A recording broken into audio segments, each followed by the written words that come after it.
Language is something that we're surrounded by every day, whether we know it or not, and it's an important issue to be talking about because understanding language and its effects that it has on each individual uniquely is a lot deeper than we really understand. And I decided to delve into the language challenges of being a woman in sports media because this industry has a lot of gender inequality, and that has a lot to do with 90% of the workers in this industry being men.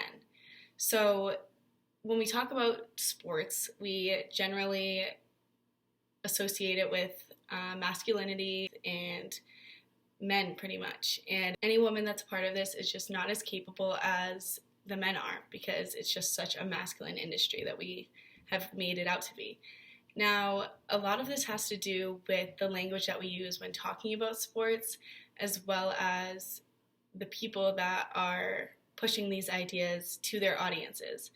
And with sports media, these things are put on TV all the time and have a huge audience and a huge population of people that tune in and listen to these people and their opinions. And as humans, we are extremely influenced by the people we look up to, whether that's athletes in this situation or broadcasters or reporters. And when certain opinions are put out, a lot of people are influenced to think the same way and continue to push these same ideologies and ideas onto the people that they talk to every day.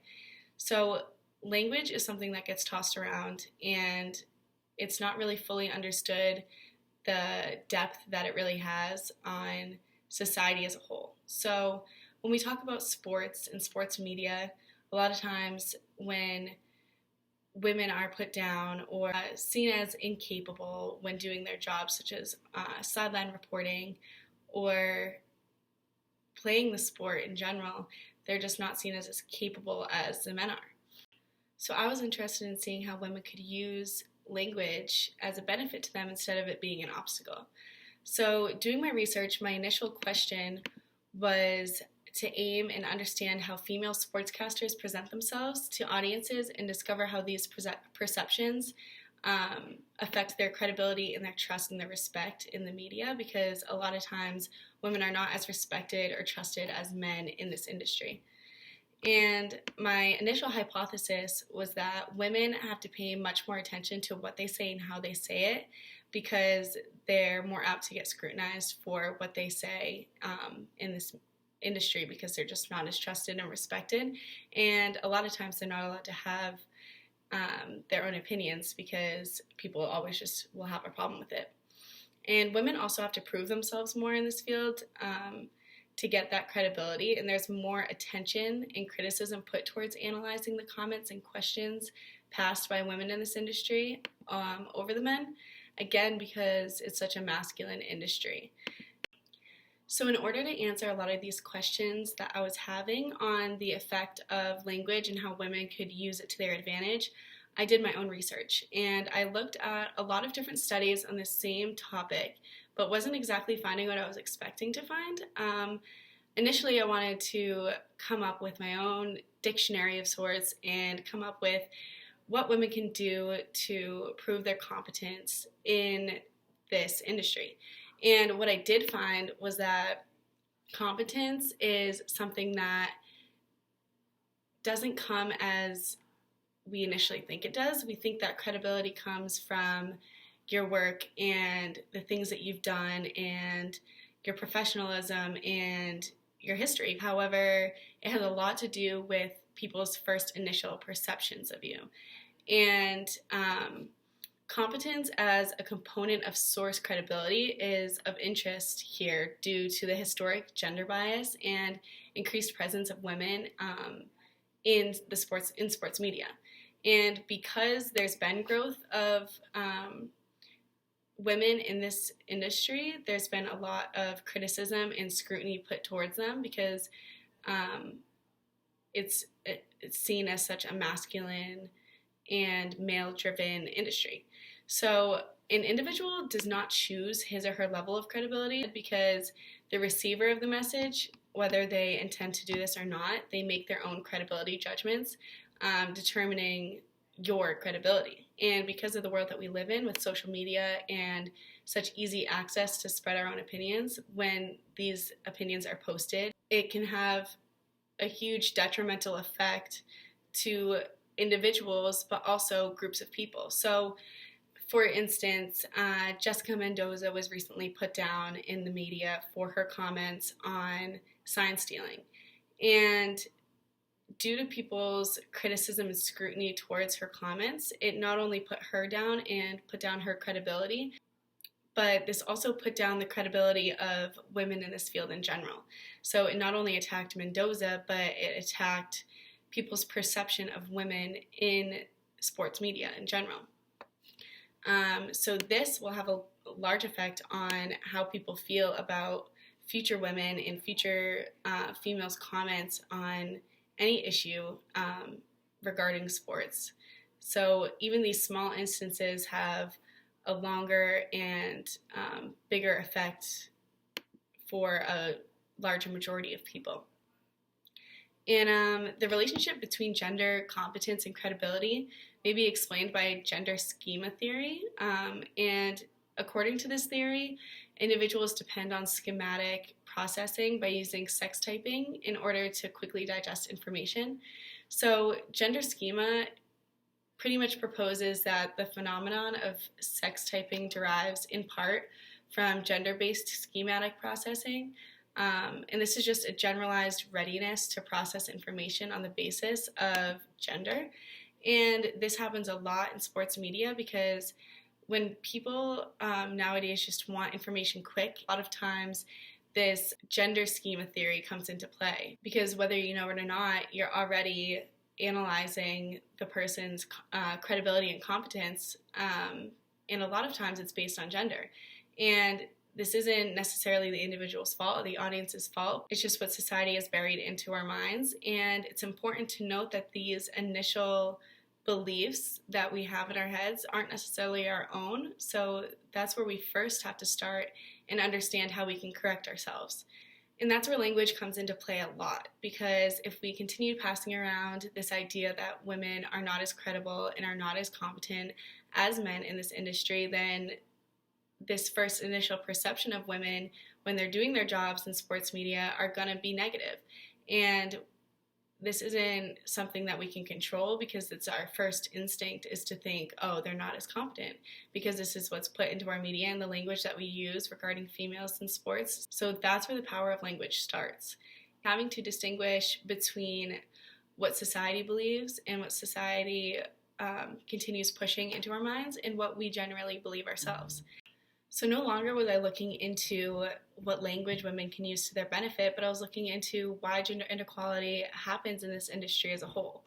And in the article Perceptions Concerning Obstacles, Stereotypes, and Discrimination Faced by Female Sports Reporters and Other Female Sports Professionals by Tess Here in the Athens Journal of Sports, the author delves deep into this topic and does a lot of research on her own about the topic of the perceptions of women in this field. And initially, she does her own review of other literature on both the representation of women in sports media as well as the amount of coverage they received. And as an example, she refers to the most popular women's sports team, which is the U.S. women's soccer team. And she mentions how they are highly skilled and have won numerous championships, yet they still don't receive the respect they deserve as compared to other major men's sports teams. And this leads to a salary gap between men and women in this industry, and she says it's impossible to fix unless they get more media coverage. Yet the media only covers what gets them the biggest income. So no longer is this a project on what women can do, because clearly women have proven themselves in sports media, because now it gets down to the language being passed on by sports media in both their coverage and also the dialogue that people have regarding this issue. And here also addresses how in order for women to succeed in sports, they must be considered more masculine, but also must maintain their feminine identities. And this is an issue in itself, because if we must seem more masculine to gain this credibility, then being too masculine will get us judged, and being too feminine will also get us judged.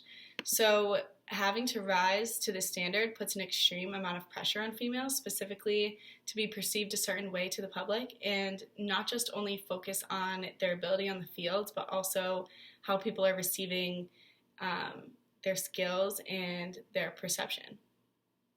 So because the industry is primarily dominated by men, it more often than not makes the discrimination and unequal treatment harder to overcome. So in her research here finds that women are much less preferred by the public in spectatorship, and attractiveness is of a much higher regard, and audiences believe that males are more knowledgeable in the field. So she notes that one of the only ways to solve this inequality and discrimination is to raise awareness of the issue and make sure that women are no longer such a minority in the field, and to expand coverage of sports in general. And the U.S. women's soccer team also had a lot to say about this issue, and they mention how even the most decorated female athletes don't reach equal praise, coverage, or salary as compared to the men. And it does have to do with language, whether you see it or not on surface level, because language is not just what we talk about. It's also shown symbolically. And in this case, when women are getting paid less than men, it's delivering that message that they are not as capable and they're not as deserving. And that's language in itself. Even when spectator interest is up, like for the U.S. women's soccer team, for example, women still must compete for their spot. So no longer is this about proving themselves or gaining this credibility that I was originally researching about, but it's more so on the language being used in the media against women that are driving these perceptions of them. And this even brings us back to socialization of men and women at a young age and how language affects us at the very start of our existence. And the importance of masculinity to boys versus femininity to girls creates these obstacles and this form of credibility in certain fields. And the reason that masculinity and sports have become synonymous with one another is because boys are taught at such a young age through language. And not only are these opinions stated and created through commentary, but they are more abstractly shown through women's underrepresentation and sexualization. And this goes back to the statement that women have to be more masculine in this industry to get credibility and gain respect, but also keep their femininity in order to get the attention. And a lot of times we're over-sexualized. As just an observable example of the language associated with male sports versus female sports, I'm going to insert a screenshot first of what comes up with male sports in Google search. So what comes up is Olympic, popular, bulging, just things like strong and associating sports with masculinity. Things like professional come up, which proves their credibility right there, whether the person searching up images of male sports knows it or not, like we're digesting that information. And now I'll insert a screenshot of what comes up when you search up female sports. And as you can see, things like body comes up, which just proves the point of over-sexualization and the first thing that people think of when they think of women in sports. It's more about their attractiveness and their physical attributes. And if you continue to look, things like gorgeous, beautiful, attractive come up. Even male comes up when you search up female sports. So no longer is it coming up with Olympic, bulging, professional, like in the male search, but now it has everything to do with attractiveness and physical attributes rather than knowledge or credibility in the field at all. Now, this is where language and dialogue and communicating with one another on this issue really comes into play, because change won't be seen until language is used to deliver the message that society doesn't always have to operate in this way and compare men and women, that they can both be knowledgeable about any field and that no field is more masculine or feminine than the other. Now, I really hope this opens dialogue and communication about this topic, because without language and without talking about this issue, there's no change that's going to occur. So take what you want from this information, do some research yourself and educate others on gender inequality in sports, but also gender inequality in general in our everyday lives. And use your language to promote a positive environment for both men and women in this industry. And hopefully that will grow into more equality being given to women in all aspects of our life, not just in sports.